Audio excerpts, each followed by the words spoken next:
د اندلس ننداره مې کوله. زما پر اوږه یې لاس کېښود، ویل یې کوم فکر اخیستی یې؟ له دې تنګو کوڅو ولې لوړ منارو ته ګورې؟ پردی ښار دی، ماښام به شي. ومې ویل د عروج ننداره کوم. د البیازین له تنګو کوڅو به د الحمرا نندارې له یو عادي سړي نه هم شاعر جوړ کړ. راځه یوه شېبه زه هم د خیال نړۍ ته لاړ شم. خیر دی، ماښام دې شي. دا ښار هسې هم پردی نه دی. هلته وګوره، وړاندې د شاطبي کوڅه ده. په دې لوړه مناره د لا غالب الا الله شعار لیکل شوی دی. لږ یې حس کړه، له دې کوڅو د دمشق د مشکو بوی راځي. وړاندې کجوره نال ده، دا به له حجاز راوړل شوې وي. لږ وړاندې یو عرب له ډبرو جوړ دی. په تخر کې د حدیثو او فلسفي کتاب دی. د یو څراغ مخې ته مې ودراوه. ومې ویل په دې کور کې یوه پیغله حافظه ده، ځکه یې کوڅه روښانه ده. تا ته چا وویلې چې دا کوڅې پردی دي؟ اوږې ته یې جټکه راکړه. ویې ویل ته لیونی شوی یې، ته په ډېر ځنډ راغلې.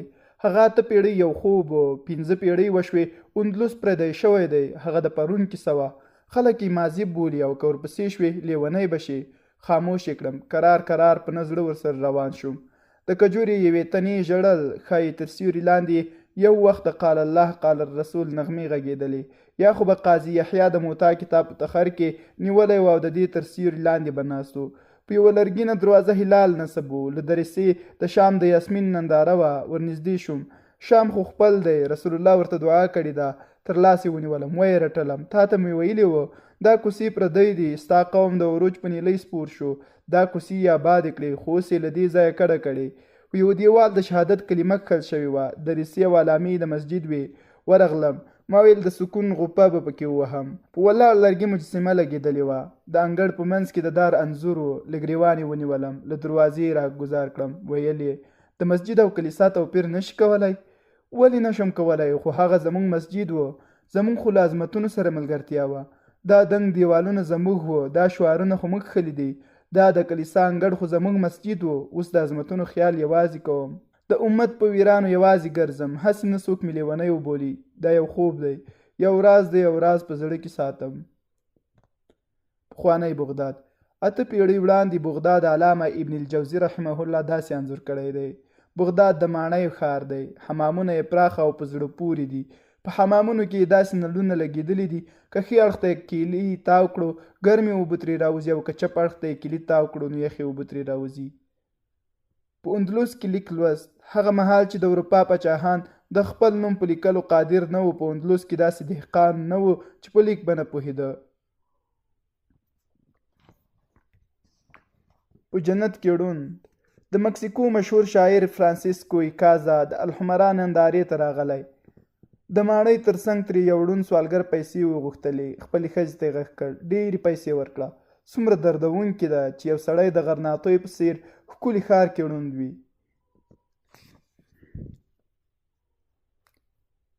د علومو کوڅې. شیخ سعید الکملي وایي قرطبه د علومو ښار و. د قرطبي د مسجد په اړه مشهوره وه. که یو سړی هسې د قرطبي د مسجد دیوالونو ته تکیه وکړي، د علومو یوه برخه به د ځان سره راوړي.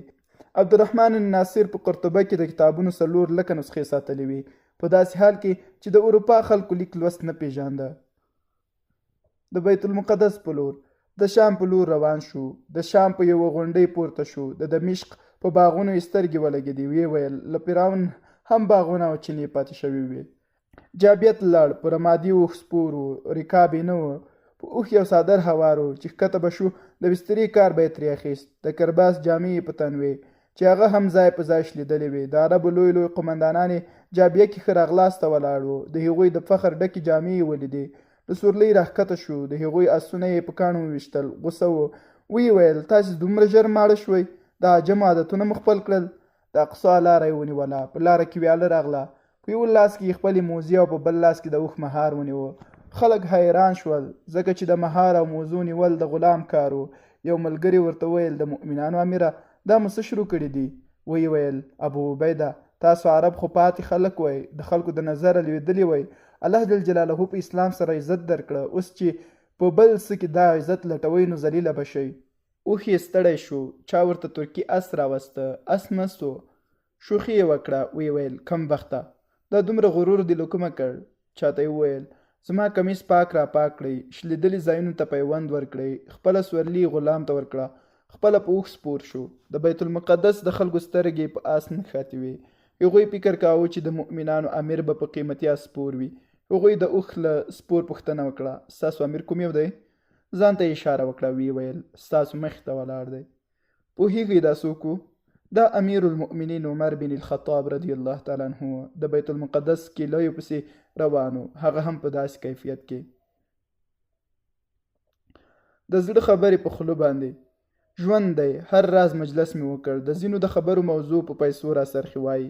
هغه فلانی پیژني، هغه زړو جامو او شلیدلو سپلیو کې چې ګرځي، هغه ډالري سرمایه لري.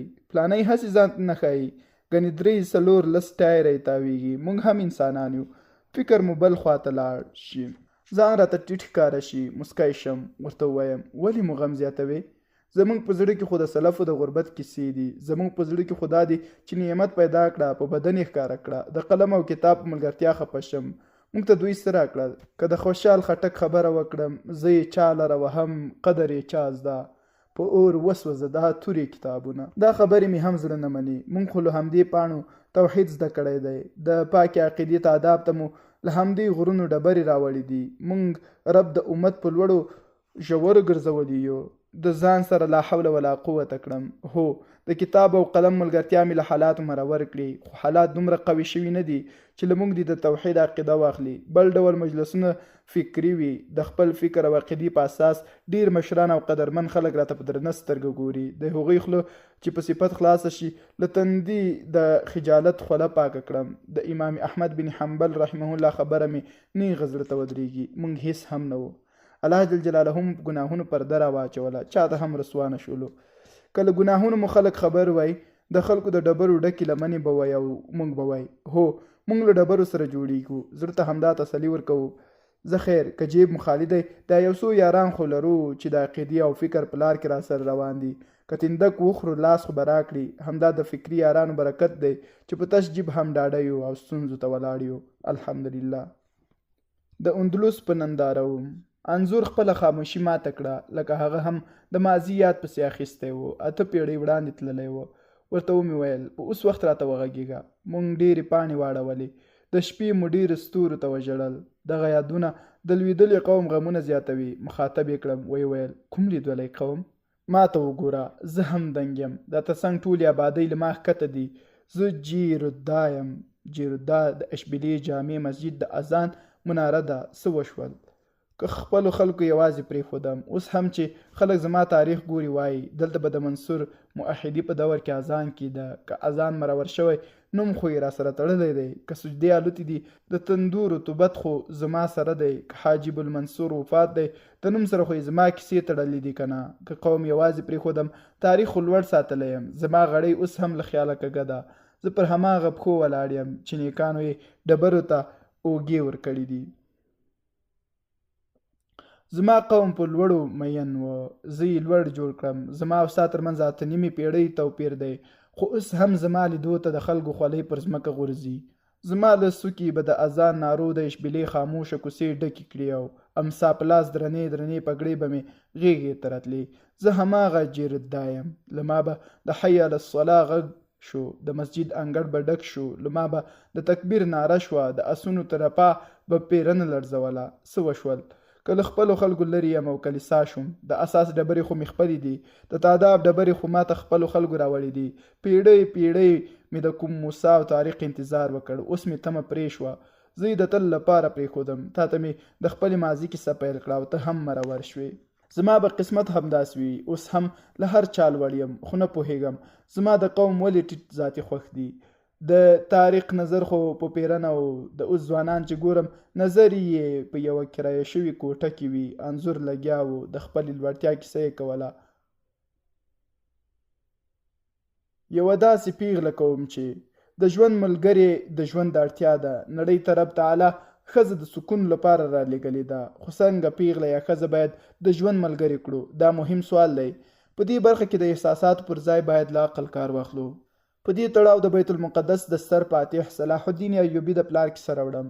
نجم الدین ایوب د صلاح الدین ایوبي پلار و. د هغه په اړه تاریخ لیکي. د تکریت امیر نجم الدین ایوب څخه یې ورور اسد الدین وپوښتل، وروره واده ولې نه کوې؟ که ستا خوښه وي زه به د ملک شاه سلجوقي لور یا د نظام الملک لور درته وغواړم. نجم الدین ایوب وویل یوه داسې پیغله کوم چې تر جنت راسره لاړه شي او داسې زوی وزیږوي چې اقصی ازاده کړي. اسدالدین وویل وروره نیت سپین دی، انشاءالله چې رب دې خپل هدف ته ورسوي. یوه ورځ د تقرید په مسجد کې نجم الدین ایوب د یو شیخ سره ناست و. یوه نجلۍ په پرده کې راغله. شیخ ورته ویل ته هغه ځوان ولې رد کړ؟ نجلۍ وویل شیخ صاحب هغه زما د غوښتنې وړ نه و، زه داسې یو ځوان کوم چې تر جنت را سره لاړ شي او داسې زوی ترې ولرم چې د اقصی د ازادۍ تمه ترې وشي. نجم الدین ایوب وویل شیخ صاحب دا پیغله ماته په نکاح راکړه، زما او د دې هدف یو دی. شیخ وویل دا خو زموږ د کوڅې د یو فقیر لور ده، ته خو امیر یې. نجم الدین ایوب وویل لوی فکر مهم ده، زه یوه داسې پیغله کوم څنګه چې دا ده. شیخ خبره پخه کړه او پیغله نجم الدین ایوب ته په نکاح شوه. څه موده وروسته الله جل جلاله دوی ته زوی ورکړ او اقصی یې د صلیبي اشغال څخه پاکه کړه. دا زوی یې صلاح الدین ایوبي و. اسلام ته مطلوب ځوانان هغه دي چې پاکه عقیده ولري، په سنتو برابر وي او له پرون او یا نن څخه باخبره وي. یو 15 کلن بوډا فاتح د اندلس د نیولو وروسته یې نیت درلوده چې اروپا ونیسي. لومړی فرانسه، بیا ایټالیا، بیا یوګوسلاویا، بیا رومانیا، بیا بلغاریا، ورپسې ترکیه. تل به یې ویل موږ به قسطنطنیه د لویدیځ له خوا نیسو. همداسې د قسطنطنیه د نیولو پلان ترتیب شوی و. هغه څوک چې دا پلان یې درلود یو 15 کلن بوډا سړی و. هغه په عمر کې هم د اس شا پرې نه ښوده او همت یې له غرونو هم لوړ و. دا ستر شخصیت موسی بن النصیر رحمه الله و. زموږ په شان جوړ شي. د خیبر په ورځ نبی علیه السلام د جنگ بیرغ علي بن ابي طالب رضی الله تعالی عنه ته ورکړ. کله چې علي رضی الله تعالی عنه د خیبر کلا ته د تلو اراده وکړه، نبی علیه السلام ورته وصیت وکړ. علي رضی الله تعالی عنه ورته وویل یا رسول الله ورته وبوایم چې زموږ په شان شي. نن سبا موږ غرب ته ویلی شو چې زموږ